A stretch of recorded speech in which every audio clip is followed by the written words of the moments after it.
Okay, let's get started. Whether you're in the morning, the evening, we have people from all over the world. So just wanted to quickly welcome everyone. This is the Women Deliver SRHR Story Pitch Session, finding the SRHR Story Hook. And so we're really excited to present this to you. This is a initiative Johns Hopkins University, as well as 6 O'Clock News, the Family Planning News Network, and Sextagram. And so we're really excited to have a wonderful session for you today, all hoping to find and report on the SRHR stories that are happening at Women Deliver, but also in the future. This session is really going to be to connect you with the journalists with all of the SRHR experts that are on here, and you'll be hearing a few wonderful pitches. Just to get started, we do have interpretation. We're excited to be offering this interpretation in French and in Spanish. So if you do need to get the interpretation, you'll be able to see there is a little gold globe that is at the bottom of your screen. Click on that, and then you can choose your preferred language, and then you'll be able to hear that. As just a quick welcome, I wanted to go over the schedule today. This is actually the kickoff for the SRHR Media Lab that is taking place at Women Deliver. This is a virtual space that we've been kind of working with our partners to offer at these different conferences. And it's a place to co-create, innovate, build stronger bonds between the media and the SRHR community. We're really excited to have some amazing partners, including 6 O'Clock News with Dina, Chaerani, Sextagram, FPNN. Thank you to Women Deliver, who is hosting this. We also have IPPF, MSI, Reproductive Choices, Population Balance, and Reaper Uncensored, and IPAS. So we have all the best in the room to give you the stories and to give you a little bit overview of what's going on in the SRHR world right now. So a little bit about the session. We'll be doing the openings. Dina will be doing a quick opening to get you oriented, tell you a little bit about herself. Then Pamela from Women Deliver, we're excited to have her here. She'll be giving us a little bit of an overview on navigating Women Deliver and how just to kind of get you situated with there. And then we'll go right into the pitches. And so we have some amazing pitches from our partners here that will basically give you the ideas and the inspiration and the data and contacts to be able to do stories around SRHR in related to Women Deliver. And then we'll have some time for Q&A. Q&A will be a time where you can ask questions. We'll be able to do it with your voice or within the chat. And so that'll be a nice time to be able to, connect and, make some deeper connections with the presenters. And then I'll close it off with a few next steps on how you can get more engaged at Women Deliver and with 6 O'Clock News and with Dina. And then we'll be done and go off on our day. Just as a quick shout out to all the amazing people that are joining here. So we've had over 500 registrants for this session. And who is joining us? So who is going to be on the phone? On this call. First are all the Women Deliver credited journalists and reporters, as well as the Women Deliver Media Fellows. So shout out to all the folks that are going to be at Women Deliver on site. Really excited to meet you. We've also been able to invite the FPNN community, and this is the family planning community that Family Planning News Network community. It's a network of about 2,200 journalists that are reporting on family planning and reproductive health. And they're kind of the core of, a lot of the work we do with the media labs. We also have a lot of social media correspondents covering gender health, as well as our ICFP media community. We had such great resources or such great progress at ICFP, back in November with the media that we wanted to continue these efforts and bring that same community to ICFP to be able to hear the amazing things that are happening and cover the stories that are happening at Women Deliver. And then also a big shout out to Citizen News Services and the Sheehan Rights community. They were also a media partner at ICFP, and they're an amazing media partner at Women Deliver. So I just wanted to thank them as well and shout out to them. And now, without further ado, I am excited to turn it over to the famous Dina Chaerani from 6 O'Clock News. Take it away, Dina. Oh my God, Matt, thank you so much. I feel like you do a lot of it's too much. And I feel like I don't deserve that. But anyway, thank you very much for Get Institute and also Woman Deliver for co-hosting this together, and all amazing speakers that gonna also pitch their own storytelling today. And everyone, welcome. My name is Dina Chaerani. I'm from Sex O'Clock News and also Sex Dugram. And then I'm so ready for Woman Deliver. If you cannot see my nails, it's really like designed for Woman Deliver. So I'm like really political and intentional about my presence there. And on social media, I'm also known as SRHR Barbie. SRHR is Sexual Reproductive Health and Rights. And why I chose Barbie, it's because I would like to demystify the language that's quiet. I don't want to say boring, but it's mouthful for SRHR, and want to bring it like more live realities and relatable for so many Gen Z and also just young people in general, so that we can break the silos and invite more what is it, people from outside the echo chamber, which is it's very important. And first of all, I'm very, very happy to see this room full of journalists, full of media fellows, citizen reporters, and people who clearly decided that yes, sexual and reproductive health and rights deserve better stories and better headlines. Because if we see everything nowadays, a lot of people love saying care about women and girls, about gender equality, about health, rights, freedom, all of that, until the conversation gets into sex, gets into abortion, gets into contraception, pleasure, bodily autonomy, censorship, backlash. Then suddenly everybody gets weird and they're like, oops, not my monkey, not my circus. I don't want to talk about this. And then that's exactly this session matters today, especially ahead of Women Deliver 2026. If some of you do not know about Women Deliver 2026 or like Women Deliver in general, my colleague Pamela will be also doing the justice to explain that more. But this conference is practically a catalyst moment to advance the gender equality, from powerful conversations and visionary ideas to actually joyful celebration, because we need to celebrate more the success story, the struggle as well.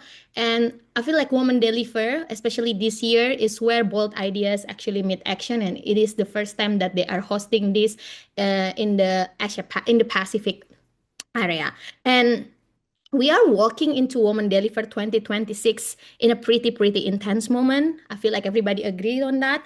There is less money, there is more backlash, there is more misinformation, and somehow the people most affected are still expected to explain their own reality in the language that feels comfortable to everyone else. And I'm personally not interested in making injustice sound comfortable. And as Matt mentioned, like I care about SRHR stories because for so many of us, this is super not abstract. This is not just another policy language floating in the air, or this is just happening because we just want to fulfill sustainable development goals. It's beyond that. This is about whether a girl actually gets information before shame gets to her first, whether someone can access the care without fear, and whether violence gets named or not. And also, we are going to talk a lot about censorship, like my colleague Marta from Repron Censor will talk about that, and whether young people are seen as people, not just only talking points and DEI checklists.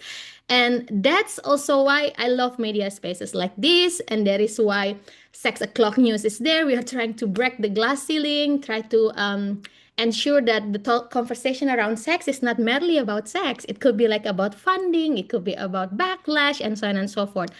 Um, because sometimes one good story can also do more than 10 panel discussion in the UN spaces, even in the big conferences. And a good story can also make people pay attention, and good story can make a policymaker uncomfortable, and which is we really need to do that. And good story can also cut through the mess. So today, this is all really about that. And also, this is not only to make you into instant SRHR experts, because clearly, who is SRHR expert in here? I've been in this field since I was 13 years old. I'm not 29, so it has been 17 years. I've been seeing a lot of backlash rather than moving forward. But here we are, still fighting for our justice and our right. Also, at the end, it's not only gonna drown you into buzzwords, because there are so many buzzwords happening nowadays, especially with the digital spaces. But literally, this space, I hope that it could help you spot the real hook, the human hook, the political hook, and then wait, why is nobody talking about this more hook? So you are going to hear amazing pitches today on abortion backlash, about reproductive coercion, about pronatalism, it's very interesting, and censorship and misinformation. So these are very different stories on paper, but they are all come back to the same thing. which is control and power. And the control of bodies, control of narratives, control of who gets to decide the future. And for me, that's where the reporting actually starts. So thank you for bringing your curiosity here. Thank you for caring enough to show up. I know some people like this is 5 a.m., 6 a.m., or even like in Asia Pacific, it has been like 9 p.m. And thank you for caring enough to show up before the conference even begins. And it literally shows me that you put your mouth where the money is, and then like you put your money where your mouth is, sorry. And thank you for taking this story super, super seriously. So let's get into it. And I'm gonna talk a bit more later on about like the 6 o'clock news and then like what's our schedule in Woman Deliver. Super excited. Oh yes, and Matt is here. Like this is basically the schedule. Then you can see, you can also check on Family Planning News Network social media, where we are gonna have a pre-conference, the fireside chat. I will be speaking at the plenary session about bodily autonomy. And more than that, we really, really love to interview and then like bring the stories about young people and amazing political leaders or like leaders in general to speak more about SRHR, to actually ask them and then hold them accountable about their own what is it, vision and mission and their goals. And so that we have also the new site, super excited. It's called 6o'clock.news. Previously, it was still like under familyplanningnewsnetwork.com. So you can see in here, even people, if you want to also be the contributors of 6 o'clock news, literally not only talking about sex, it could be about everything, because sex is like bodily autonomy topic and bodily autonomy covers everything. It's also about rights. So please go there, and then probably we're going to share the link to the chat, right, Matt? And then we need more people to discuss and talk about this. It's not only merely one person. And I believe that the collective community and action will actually bring and make everything happen. It's just like my voice, my choice, we saw, and everything. So yeah, I think that's all Thank from you. and thank you so much. Thank you, Dina. That's amazing. And one quick note on 6 o'clock news, 6o'clock.news. The URL is not quite active yet. Sorry, it's processing. So that will be live when we get to Melbourne. So just a quick note on there. But that is a place we'll talk a little bit about after, is where as a reporter, you're able to join Dina as a correspondent for 6 o'clock news to help her capture what's happening around sexual health during Women Deliver and beyond. This is something that we'll be able to start now and grow. So excited to have you. Now, next up, we are super excited to have Pamela McLeod from Women Deliver. And she will be giving us just a quick overview on Women Deliver, kind of give us a little bit of orientation on what will be happening on the ground. Over to you, Pamela. Thank you so much. And Dina, thank you so much for all the information you've already provided on Women Deliver. I feel like we have a new spokesperson in the house. Thank you for that. And it is so wonderful to see so many media and content creators joining from all around the world. I can't wait for us to gather in person next week. I hope some of you are coming and have managed to get there. So I think it's on screen, and Dina said a lot of it, but wow, change has called us here. They've called us to, it's called us to this webinar, and it's called us to NAM next week. Next week will be a coming together of political leaders, of activists, of advocates, of funders, of you, our media, and of young people from across the world at a time of conflict, of shrinking civic space, of mounting pressure on our rights, and growing questions about whether the systems are serving the people they're meant to, and that's us, and that's young girls and women all around the world. It is being hosted for the first time in the Oceanic Pacific, something that Dina mentioned. And this is important. It's a conference and an agenda that has been shaped by local leadership, Indigenous voices. It's for truth-telling. But more importantly, it's been shaped by a determination to move beyond conversation and actually to accountability, solidarity, and action. And we hope you see this come to life during the conference and over the course of bringing the declaration together. I don't have much time, but just to give you a very quick overview of how the conference has been structured, we have 4 conference pathways, which have been created to create spaces so we can confront injustice and imagine new feminist futures for ourselves. The first pathway is Disrupt the Now. So this is where we look at what's gone wrong, and we look at how we can reclaim our power. Then we come together, and the next pathway is Build the Vision. So how can we look to redesign systems that are rooted in justice and care? Then importantly, once we've sort of agreed on this collective action, we'll come together for action. And this is really important because this is something that only people can do, and that's creating relationships and alliances across sectors, across movements, across countries, across communities. And we come together to kind of bring our collective vision to life, and we look at how we can sustain it post WD26. Because I think that's the really important part. So we're going to have this amazing, inspiring week next week where we can reconnect and reset the sector, but how do we keep that energy and that joy going? So that's how the conference has been shaped and thought about. There's a very full conference ahead. There are over 120 concurrent sessions over the 4 days. They're pre-conferences. They're the 12 plenaries. There are a number of side events. There's a big cultural night and celebration on the Monday night outside the Melbourne Museum. There's an arts program, a youth zone. It really is a full program. SRHR is the golden thread that runs through it all. Everything that will be discussed does, in some shape and form, affect girls and women and our bodily autonomy.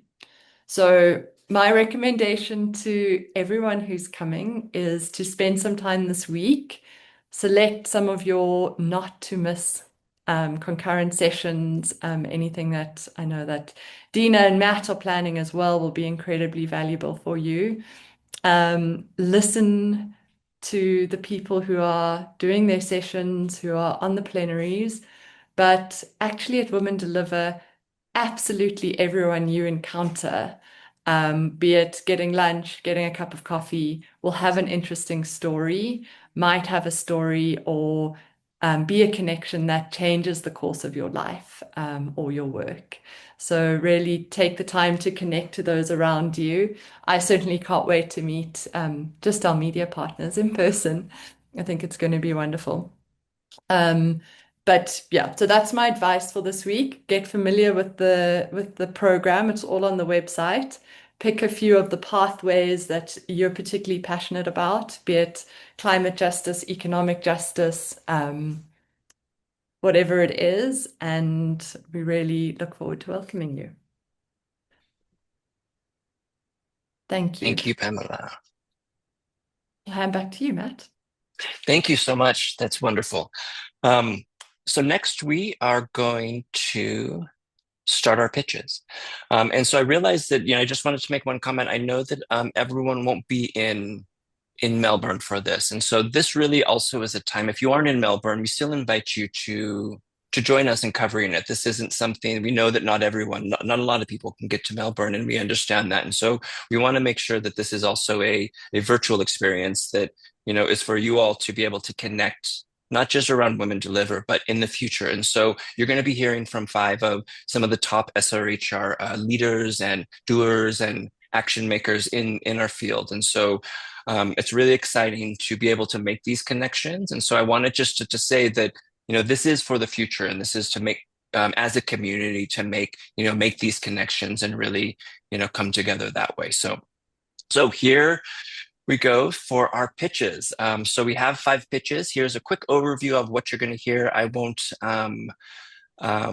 read this out, but we are going to start with IPPF, and then we'll go to IPAS, and then MSI, population balance, and then repro and censor.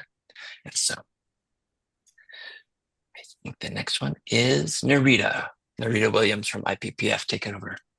Thank you, Matt, so much. I feel like this is a bit of a game show where we all have 5 minutes and then the bell rings and we hope that Yes. someone likes our pitch. And then, yes. So I better be quick and I better be convincing. And thank you so much, Matt, for bringing us all together. This is really lovely. So hi, everyone. My name is Narita Williams, and I am the Communications, Voice and Media Global Advisor for the International Planned Parenthood Federation, which I know is a mouthful, but we can just say IPPF, our acronym, which is completely fine. I'm based in Thailand, but I'm from Australia. So in a few days' time, I get to travel to my home country to attend Women Deliver, which is really lovely. And just a very brief background on IPPF for those who haven't heard of us. We joke within IPPF that we're the largest SRHR organization that no one has ever heard of, but we are desperately trying to change that.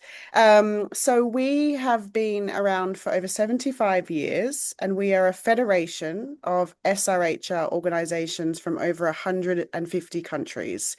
So in almost every country in the world, there is a partner of ours, and their name normally has Planned Parenthood or family planning in their name, but all their names are different because they are local CSOs wherever they're located, which also gives us a really wonderful sort of privilege, I think, at IPPF, having touch points to so many activists around the world, so many service providers.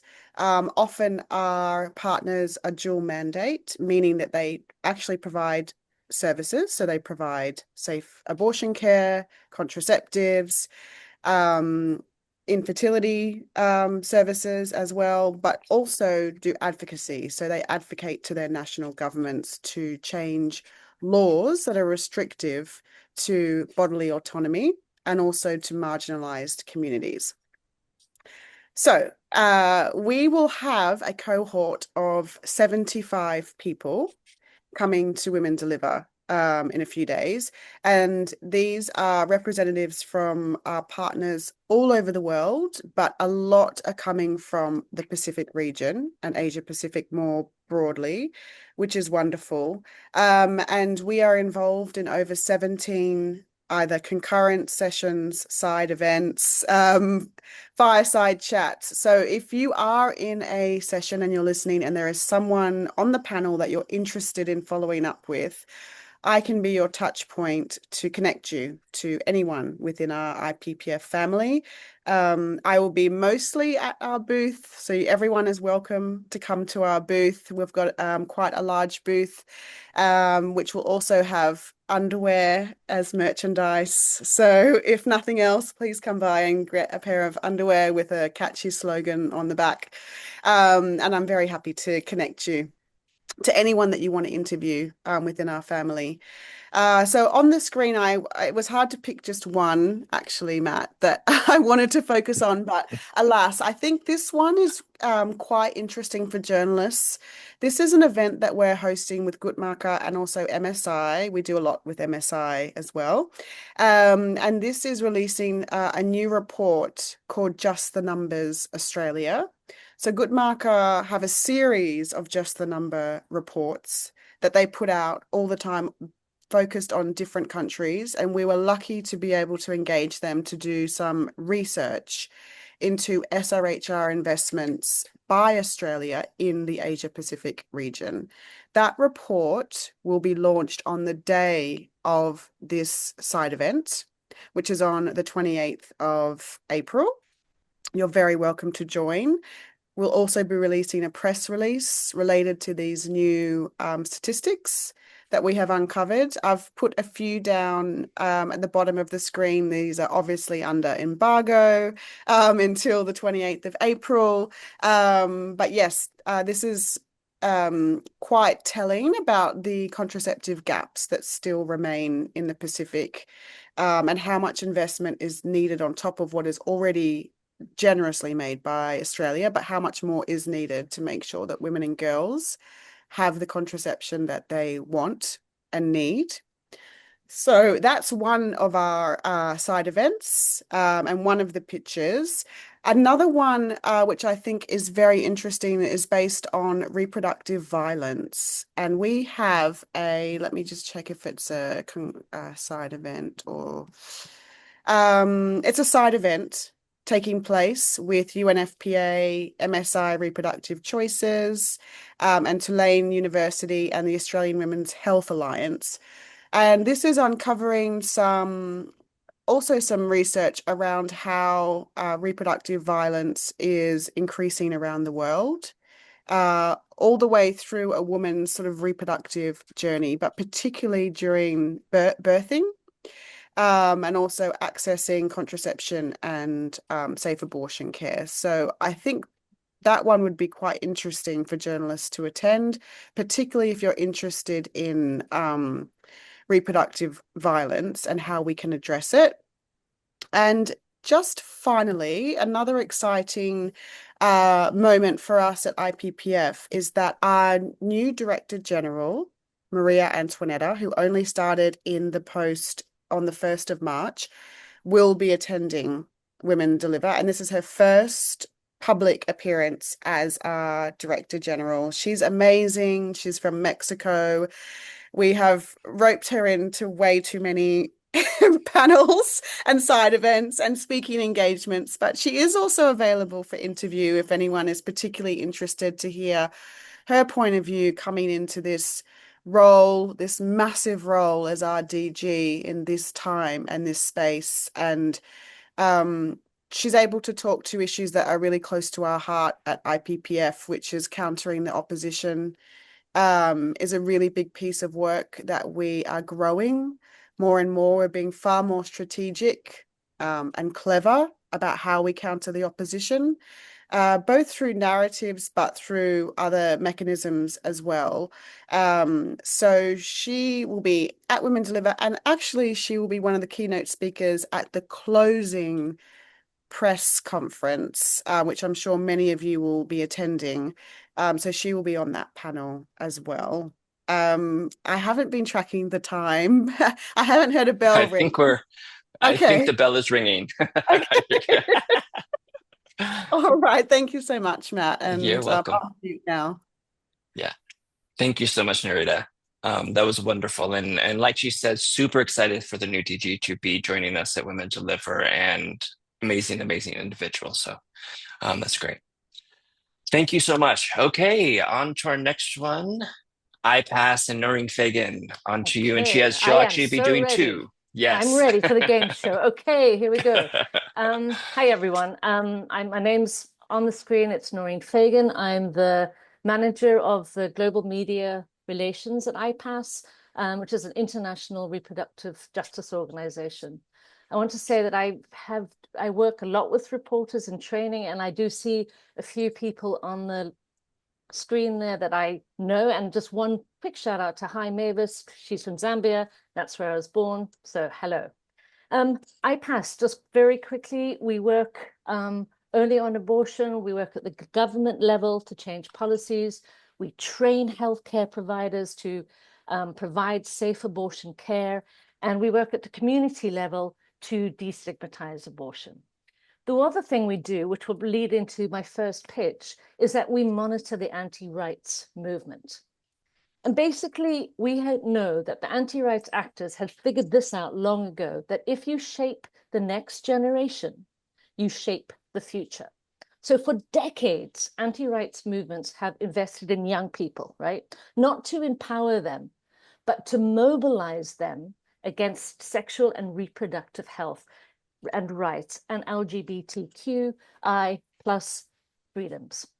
Okay. What we've also noticed is that most coverage on sexual and reproductive health focuses on policy rollbacks. And let's face it, there are a lot of them happening at the moment. But there is a bigger story under that. And that is what I want you to sort of focus on at Women Deliver, if you can. We know that there's individuals, organizations, political parties, billionaire donors across US, Europe, Latin America, and sub-Saharan Africa that are systematically recruiting, training, and mobilizing youth. It is a long-term strategy to consolidate power, and it has real implications for the future of human rights. We have an event, we have a report, it's called Future Proofing, the Professionalization of Anti-Rights Youth Generation. And I'm happy to share the link so you can look at it. If you need to speak more on background, catch up to speed, just give me a shout. And that will go on to the next one. So this is closer to home for Women Deliver because unlike IPPF, you've got many people. We have, I think, 13 people coming, and mainly all from Asia. So we have three other people from different countries, but our most presence is from Asia. And what I want to talk about here is like the climate disasters don't just flood homes, they quietly shut down abortion access. And we have found that across much of Asia, that abortion access has expanded over the past decade, but it still remains deeply uneven, okay? Legal gains, service improvements coexist with the persistent stigma, rising gender-based violence, and now worsening climate pressures that quietly shape people who get care, and not people who don't. And what we know is that extreme weather damages health facilities, it interrupts healthcare. It heightens vulnerability to sexual and gender-based violence, transactional sex, and child marriage. And in humanitarian settings, sexual and reproductive health services are routinely deprioritized, even as the need increases. At Women Deliver, we have folk from Bangladesh, folk from Indonesia who can talk about climate mitigation, as well as people from Nepal. So that's it. Very, very short. I think I did it. And ask any questions. That was great. Thank you so much, Noreen. And that was wonderful. And I do think I know with some of these sessions, we will share these after as well. And so you guys will all get links to all of it. I'll collect them from the groups and so. So anyways, thank you so much, Noreen. It's amazing. Now we are up to MSI and Kylie. Thanks, Matt. And hi, everyone. It's so wonderful and inspiring to see so many people here today from all over the world. So my name's Kylie, and I'm the head of media for MSI Reproductive Choices, based in London. So just briefly, MSI is a global provider of abortion and contraception, as well as advocating to expand access to those services, to work towards a world where everyone has access to the care they need, no matter where they live or who they are. So today I'm here to talk about a common form of abuse and control, and yet it's one that many people may not have heard of. Reproductive coercion is when someone controls or interferes with another person's reproductive choices, either through psychological abuse or physical violence. In fact, it covers such a wide spectrum of behavior that many people don't even realize that they've been a victim of it. Examples vary, but can include deliberately removing or damaging a condom, hiding contraceptives, or forcing someone to continue or to terminate a pregnancy against their will. It sits at the intersection of gender-based violence and reproductive health, but in most health systems, it doesn't fully belong to either. And that's where the problem lies. Because when something's not named or not screened for, it becomes invisible and it risks going unreported. So MSI Australia's white paper, Hidden Forces, which is being relaunched at a side event at Women Deliver alongside IPPF and other partners, highlights that in places like the US alone, 1 in 4 women accessing family planning clinics have experienced some form of reproductive coercion or intimate partner violence. Yet routine screening for reproductive coercion remains absent from most clinical settings around the world. Studies suggest that pregnancy can be a time of increased risk, and that women experiencing an unplanned pregnancy are 4 times more likely to experience violence from her partner. The numbers are staggering, but they're rarely connected. We report on domestic violence, we report on unintended pregnancy, but we rarely tell the story that links the two. And what makes this issue especially difficult to cover is that it doesn't fit the way we normally classify violence. In many cases, women themselves don't identify what's happening to them as abuse. And without the tools or training to ask the right questions, healthcare providers can miss it entirely, meaning the crucial moment to intervene can be lost. Reproductive coercion happens everywhere, in high-income and low-income countries, in cities, in remote communities, across all cultures and socio-economic groups. In the Pacific, social and cultural norms around masculinity, fertility, and family expectations can make reproductive coercion particularly hard to name and harder still to escape. We hear from our teams in Papua New Guinea and Timor-Leste about men who believe that contraception will affect their own fertility, about women who are unable to make decisions about their own bodies, and about healthcare workers who see the outcomes but don't have the language to describe the cause. And that's why this story is becoming more and more urgent. So next week at Women Deliver, MSI and UNFPA are launching a new global framework on reproductive violence, bringing together obstetric violence, reproductive coercion, and other forms of gender-based violence under a single unified concept, giving policymakers clearer language for harms that are currently treated as separate issues. And across this conference, you'll hear from the people closest to this story, from frontline voices like Nancy Hombo from MSI's P&G team, who sees how these dynamics play out in communities every day and can speak to the social and cultural norms that make reproductive coercion invisible in Pacific communities. From clinicians like Dr. Petronella Ribeiro from MSI Timor-Leste, who witnesses the health consequences of reproductive coercion, from unintended pregnancies to STIs left untreated, which can lead to infertility, cancer, and pregnancy complications. And to policymakers like Bonnie Corbin from MSI Asia Pacific, who co-authored the Hidden Forces White Paper and has helped to build the evidence base. This is a story that until now has been largely missing from the media, and that's where we're hoping that you come in. So the opportunity here is to report on something that shapes women's lives across every region, but very few have the words to describe. Because until we name it, we can't count it. And until we count it, we can't change it. Thank you very much. Wonderful. Thank you so much, Kylie. It's amazing. And here is some spokespeople. This will come out with the packet as well. So these are some people that I believe will be at Women Deliver that you can be able to speak to. And so reach out to Kylie if you have any questions. And up next is the amazing Nandita Bajaj from Population Balance. Thank you so much, Matt. And thank you for all the former speakers so far. It's been fantastic hearing you speak. My name is Nandita Bajaj. I am the Executive Director of Population Balance. I'm originally from India. I currently live in Canada, and my organization is US-based. I'm also a senior lecturer at Antioch University, and my area of research is pronatalism, a word that Dina mentioned early on. And I look at pronatalism is basically the societal pressures on people, primarily women, to bear children, and often for external agendas. And it ties in really well with what Kylie was just talking about in terms of reproductive coercion. Why is there so much pressure on people, whether through coercive or incentivized means, to have children in large families? And that's really my area of expertise. And at Population Balance, we look at the links between pronatalism, reproductive rights, as well as planetary health. And we do a lot of educational campaigns. We run 2 podcasts called Overshoot and Beyond Pronatalism.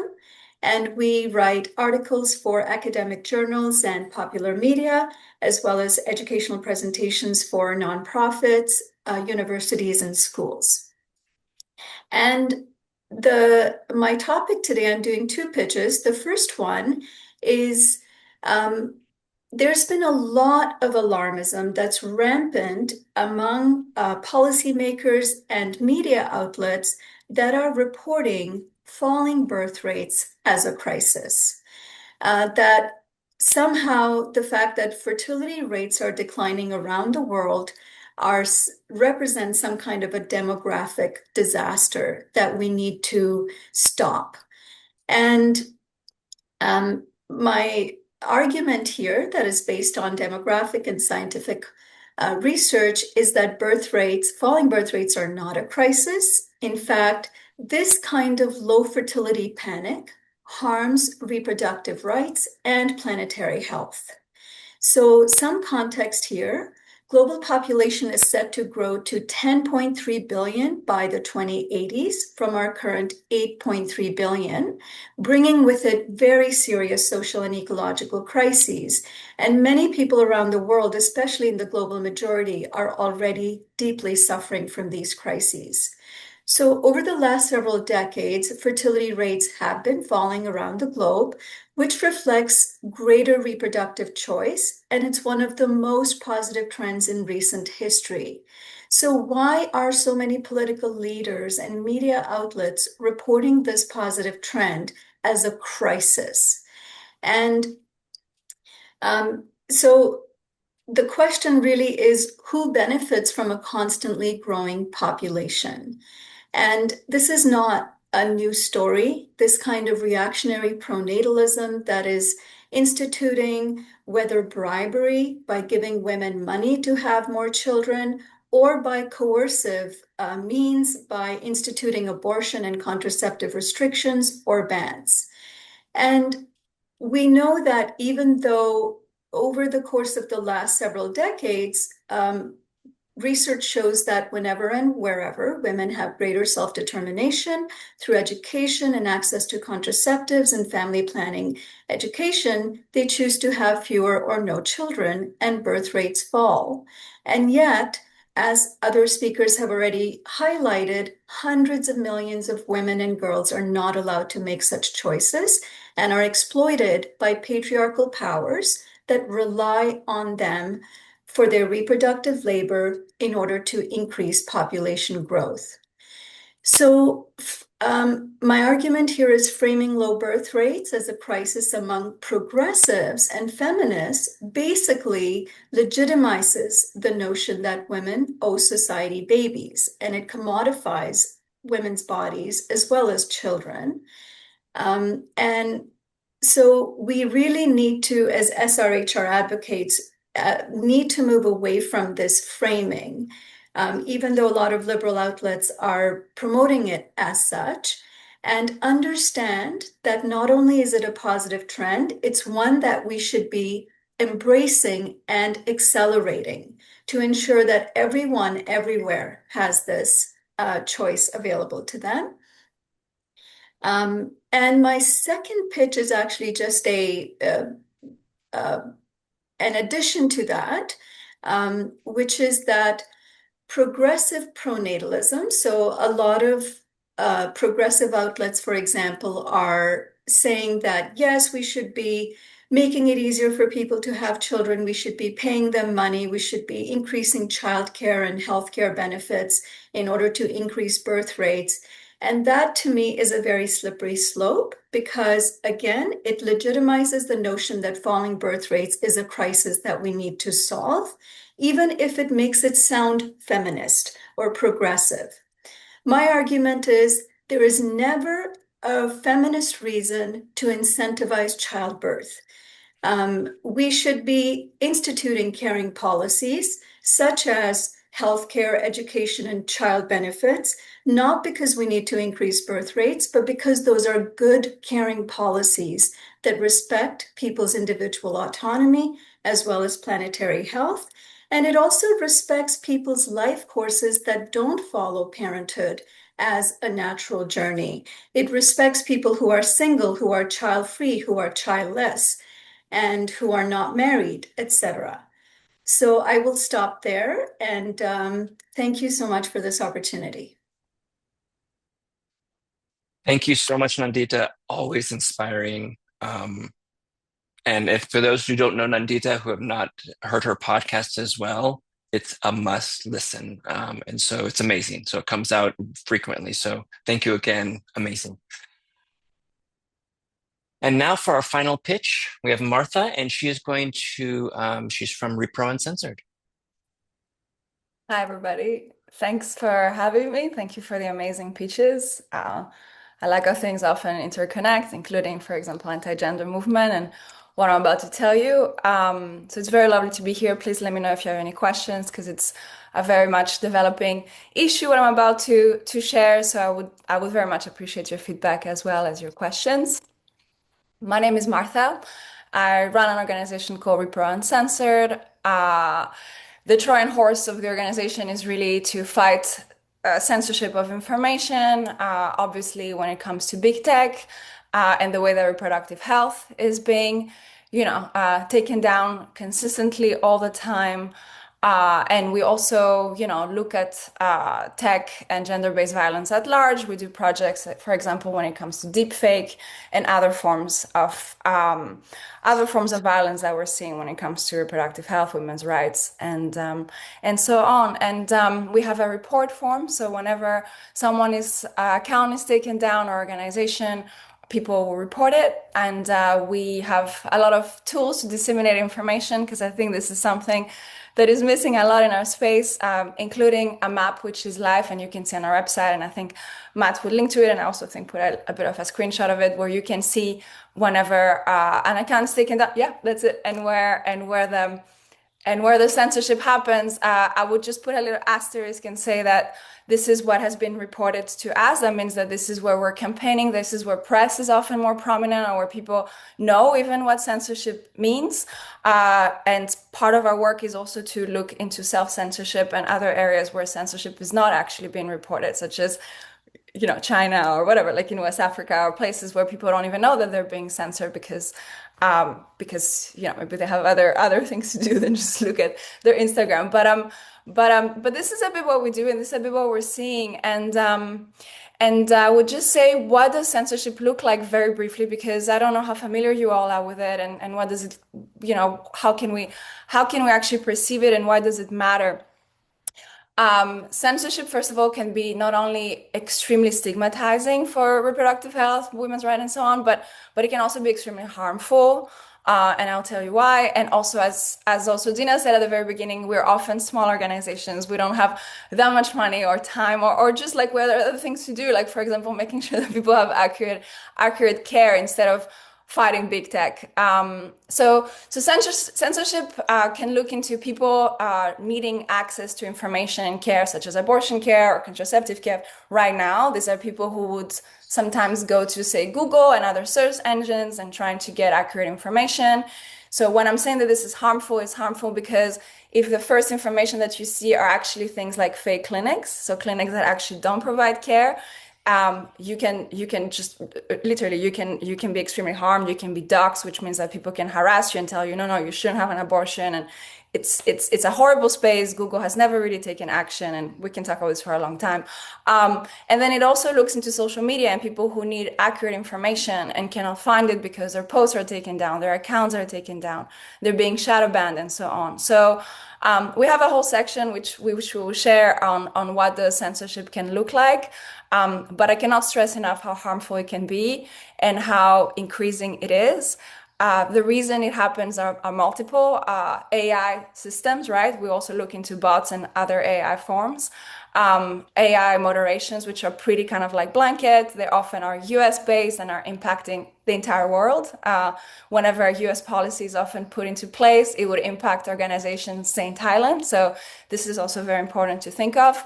And then obviously anti-gender movement. So a lot of times we know that anti-gender would actually come in mass and just report accounts. And the problem is that big tech, and I should say that big tech, I mean, Google, Facebook, TikTok and so on, are not taking any measures. They're not thinking of this as a systemic issue, don't care, and often actually fund the anti-gender movement.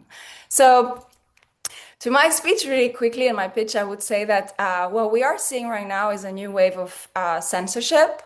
I don't know, Matt, if you want to go to the maybe previous slide just to show them. We're at 400 accounts actually just right now, and that's what's reported. But we're seeing right now a new wave of censorship that is happening, and it's happening worldwide. Just in, I don't know, like the Netherlands in the last few days, we've had about 70 accounts taken down. These are just the ones that are reported to us. This is something that is increasing because of the way that big tech is now thinking of accounts and are taking down accounts in a domino kind of way. So one account would actually kind of, start a crescendo of a bunch of accounts being taken down.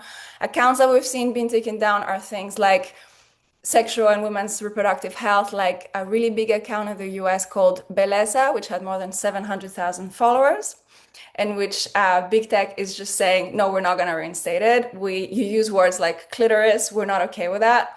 And they're just totally against this. We reinstated it once, and then they took it down 5 hours after. Sexual health educators, there is an account of an educator called It's Leonie. We reinstate her account, because I should say we also reinstate accounts. But this is a constant problem, and it keeps happening. A lot of queer organizations, cultural spaces are being taken down right now. And I would also mention that we think that a lot of this has to do with some policies that are being implemented globally, such as in Australia, which are actually preventing teens from accessing social media. This has had a very, let's say, consequent side effect, which is that a lot of content that shouldn't has been taken down right now. So I can talk about this for a long time, but I would say that during Women Deliver, we will share the report of the first wave of censorship that we saw back in November, December, which we worked on an investigation with The Guardian, with a lot of accounts being taken down. And we will share more, because we have a concurrent session on this wave happening right now. One of the accounts that was taken down during the first wave is called The Queer Agenda. We worked with them very closely to get them reinstated. We did a lot of press with them. And they happen to be based also in Melbourne, and we're having a side event with them, which you're very much all invited to. We'll send the link, where we wanted to talk about, censorship and consequences, is also like local policies that are implemented and that are related to this. What I wanted to say is that in the meantime, Queer Agenda was just taken down again 2 days ago. So this feels to us pretty relevant as a pattern, and how the same accounts are being taken down again and again. So I will make sure to share the links with you, and also the report that we did.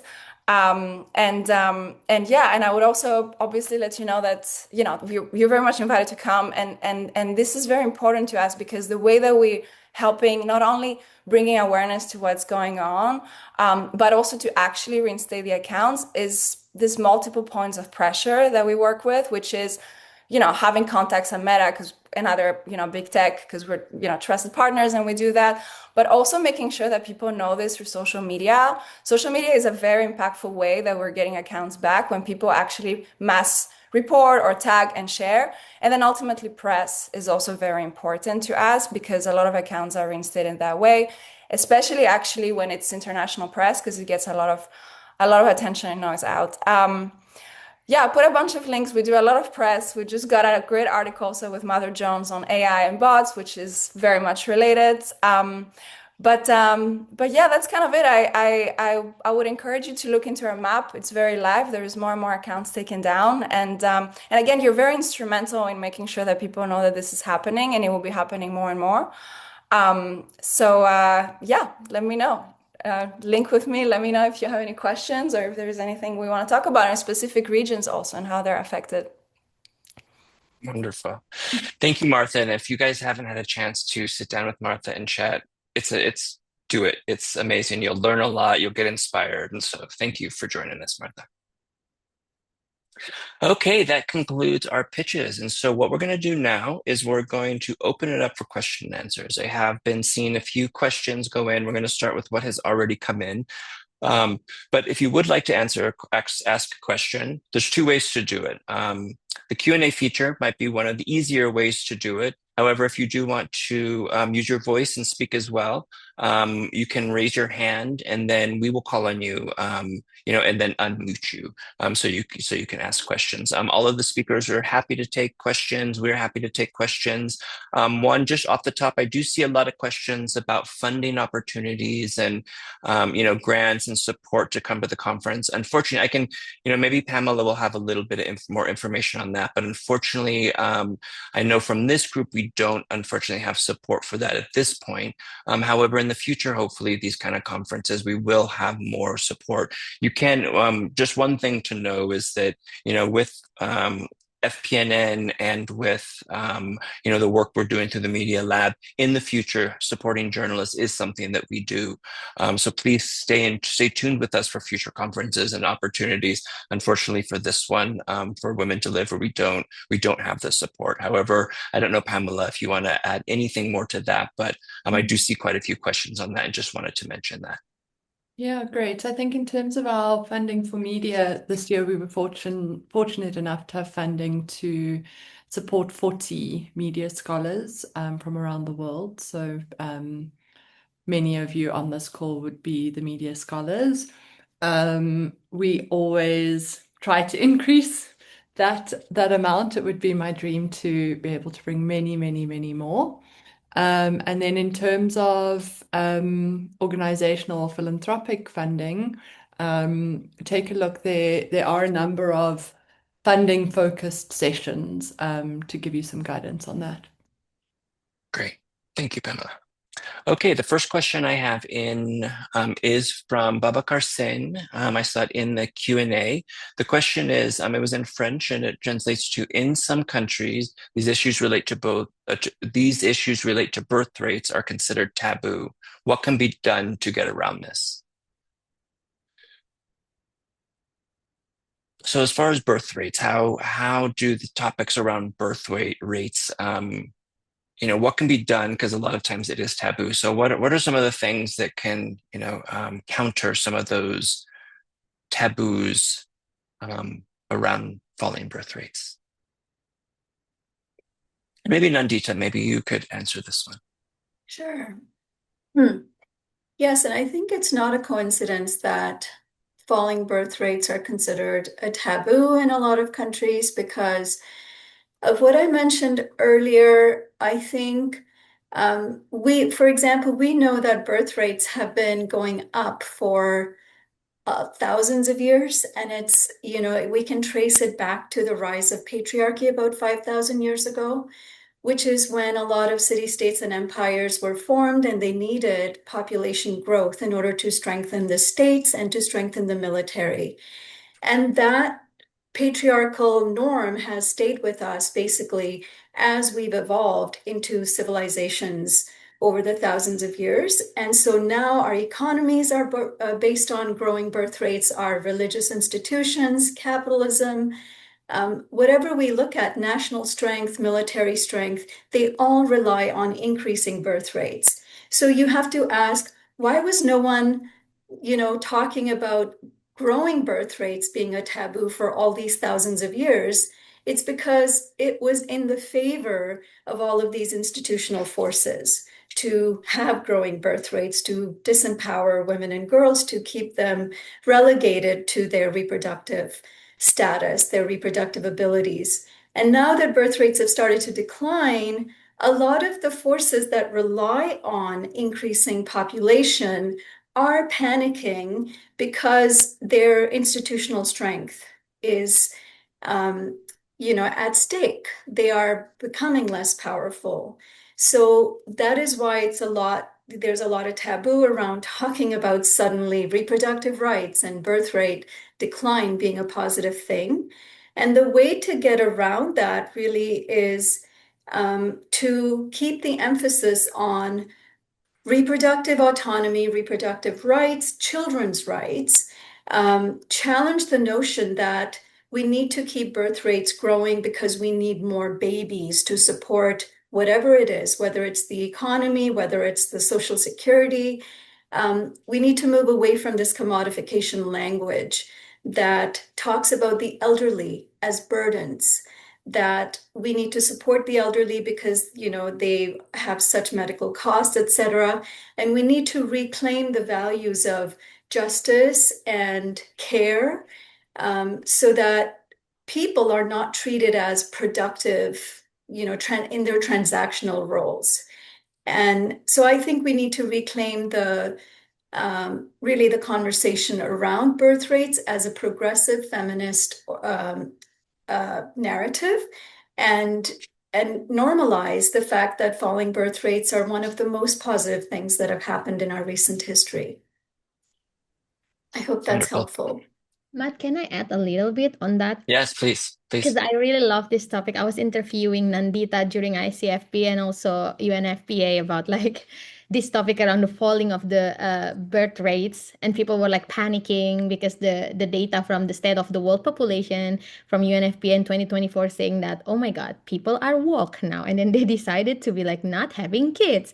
And I feel like since I'm using digital like social media a lot, and I feel like there are a lot of Gen Z or even millennials that super woke, and they have voice now. Back then, when I was like a bit younger, it's so hard for us to actually talk about this. And then we don't even realize that we have rights, we have choice around this. So I feel like using that and the counter strategy on social media is that we can always use and then bringing more response from the Gen Z slash influencer by like, why are you calling it crisis? Only when women and young people finally have more choices, you know? So refusing the panic frame and maybe like also using the other statement around the real questions is not about the falling of the birth rate itself, but like the real questions is why the housing is super unaffordable. Like I'm an Indonesian living in the Netherlands. Nobody can actually buy a house in here. Like they have to fight just to stay in 7 meter square house, apartment. I don't know what is it called. Like, you know, 7 meter square. It's like literally your graveyard. And it's super expensive. And like, why is care work dumped also on women? You know, like the counter strategy and narrative will be around that. Also talking about wages are super unstable. So literally, I feel like the anti-right movements, especially whenever they are attending some conferences, they're always using this. Like, go back to your nature, which is women supposed to stay at home, make babies, and so on and so forth. Like, this is way beyond your role, guys. That's what they said, literally. And they have funding and audacity to go to the UN spaces to talk about this. And I feel like this is our time as well to reclaim like, no, no, no, no, like this is not the real problem. The real problem is like why you are concerned when we can actually be free and have more choices. And I feel like a lot of young generation are more vocal now, which is it's super amazing. And I feel like that's our allies now, rather than only, you know, using like also the traditional way of advocacy, but also digital advocacy is the most important part to mainstream and normalize this conversation. So yeah. Wonderful. Thank you, Dina. Okay, we have another question from Fatimata. I would like to know if there are any organizations that support individuals and organizations providing care and support to young women who wish to have an abortion. There are an undetermined number of young women and unwanted pregnancies, but the system does not allow to decide where they want to have their health, what they want for their health and well-being. I feel like maybe, you know, there's probably a lot of people on this. I think everyone can probably answer this question, but maybe Kylie or Noreen. Maybe where do young women go to? Where can they turn to find information for abortion access? Hi, yeah, I can answer some of this. So at MSI, we really work hard to make sure that we're reaching young people with the information they need to make decisions for themselves. And a lot of it is it can be around social media, it can be around working with peer educators to make sure that they have the information and know that they can come to us and that it is their choice.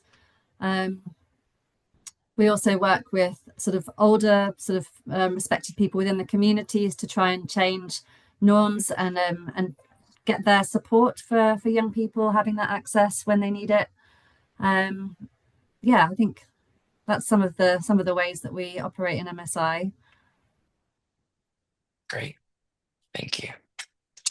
I see there is a question for Noreen from IPAS. Noreen, I would like to know how can journalists effectively connect climate change and SRHR in a way that is clear and relatable to audiences. I also have a pitch as well. I would like to know which medium do you accept pitches from?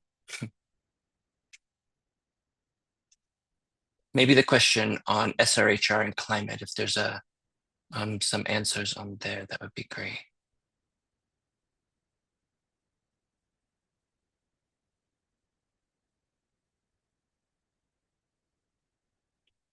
I think maybe we have lost Noreen. I'll follow up with Noreen and we will get that question to her. Any more questions? I see that there is someone has their hand raised.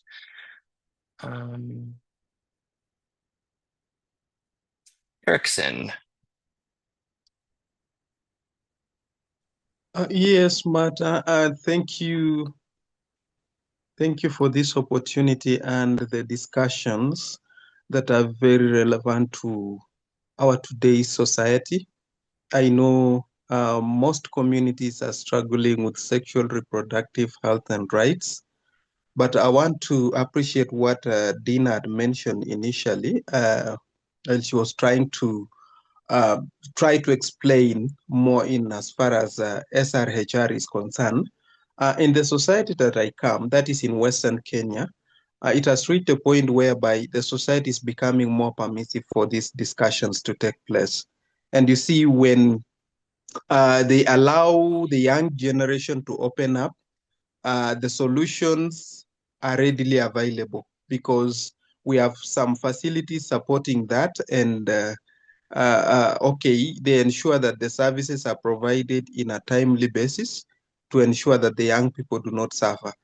And when we also talk about SRHR, it doesn't necessarily mean that abortion needs to be done, because when we talk about sexuality and the issues about relationship, how a girl or a boy is supposed to maybe approach such matters is very important. And you realize that from there, most of them tend to constitute healthy relationship in life, you know. So I think that is a positive thing. And personally, I'm interested in ensuring that at least the society becomes a better place for the young generation and even most families that have been living out of fears. Thank you. Thank you, Erickson. We have Queensesser. Please ask your question. I was trying to turn on my camera, but I Yes, don't know. no, it's okay. We can hear you. Okay. All right, fantastic. So I'm Nigerian, and my work is an intersection of sexual SHRH alongside menstrual hygiene management here in Nigeria in rural communities. And over time, when we do some needs assessments in communities, I have come to realize, together with my team, that when it comes to the situation of abortion, religion has played a very large role in affecting the rate of abortion when things happen. But I want to hear your thoughts on this, especially with the global rate of family planning, the statistics and index involved in this. I would love to hear your opinion about the role of religion when it comes to abortion, because as much as it is, the adolescent girls we are working with are they are institutionally based, some Christians, some Muslims. So we can't impose some certain things on them because sometimes we are given just the permission to teach them only. So I would like to hear your thoughts about this. Thank you so much. Great. Is there someone that would like to answer that question? I can come in quickly on that, Matt, and from the perspective of IPPF, because we offer a lot of safe abortion services all over the world, but it's always within the confines of the national legal frameworks around abortion provision. And in some instances where countries have a theological policy as part of their government policy. So, for example, in Pakistan, what we're doing is working with religious elders to understand whatever religion they're using to determine what the abortion policies will be. So, for example, in Pakistan, they do allow abortion up till I think even 21 weeks, because actually that is allowable as per the religion. And so therefore it does take place in Pakistan.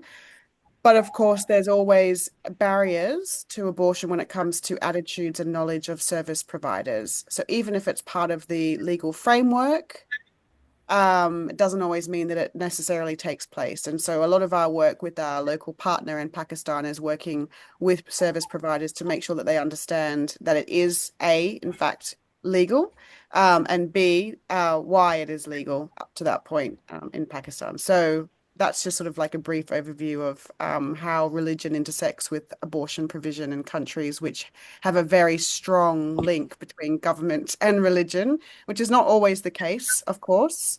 You know, we do have lots of countries which do not have that, and therefore we would rely solely on the legal framework in those instances. Yeah. All right, thank you, Wonderful. Justin. Thank you so much, Nerida. Thank you. Thank you, everyone. That was the last question. I wish we had time for more. I know that we're coming right upon our ending time. So before we ended, I wanted to just take a few moments to talk about what you can expect after this session. We will be doing the full session recording, so everyone will get this session recording. We'll be sending out far and wide. This will include an SRHR Story Kit. This SRHR Story Kit will include everything that you've heard, plus more resources that you can help follow up and make connections around Women Deliver, but also after Women Deliver. And then also Dina's coverage. As a quick note, reminder, sexoclock.news will be live in the next few days. Go there. You'll be able to join as a correspondent, submit content as well, and all of that content will be shown on the 6 o'clock news site as well. So the Media Lab, one quick thing is the SRHR Media Lab. This is something that, the William H. Gates Institute at Johns Hopkins is starting. This is something new that we started at ICFP, but now we've turned the format into more of a traveling pop-up SRHR Media Lab. This concept is really to work at different moments within the community to put a focus on SRHR storytelling and data and research to make sure that these stories and these powerful stories are still being told. And so you'll be seeing this format a little bit more. Thank you so much for engaging. We'll continue to engage you in these types, and there'll be lots more of these opportunities in the future. Here are a few things that will happen at Women Deliver as part of the Media Lab. Dina will be doing 6 o'clock news skills clinic that will be, and this is all in person, unfortunately, so only for the people that will be there in person. But if you are there in person, there's a skills clinic by Dina that will be talking about ethical SRHR reporting, social media, and misinformation, disinformation. She'll also be joining some people on the panel in a fireside chat on April 28th. And then, of course, her daily news production. You'll be seeing lots of content coming out on Women Deliver, on the 6 o'clock news site. And so that concludes our session. And so I really appreciate it. I just wanted to make a quick note. I did see that there were some people that were interested in a WhatsApp group. What I can do is I'll chat with the team and see if we can maybe put together a quick WhatsApp group that can, go around this session. So we can continue to send some updates out, get alerts out, that sort of thing. And so stay tuned. We'll have a little bit more information on that. So thank you very much, everyone, and really appreciate it. Thank you so much to the speakers. It was amazing. So much appreciated for your work and all that you guys are doing to get these stories out there, and to everyone that's on the call, the journalists. You guys are the ones that help get these voices out. So just hundreds and hundreds times thank you for everything that you all do, and we really appreciate it. We'll be in touch, and thank you. Thanks, everybody. Bye. Thanks, everyone. Thank you. Thank you, Matt. Thank you.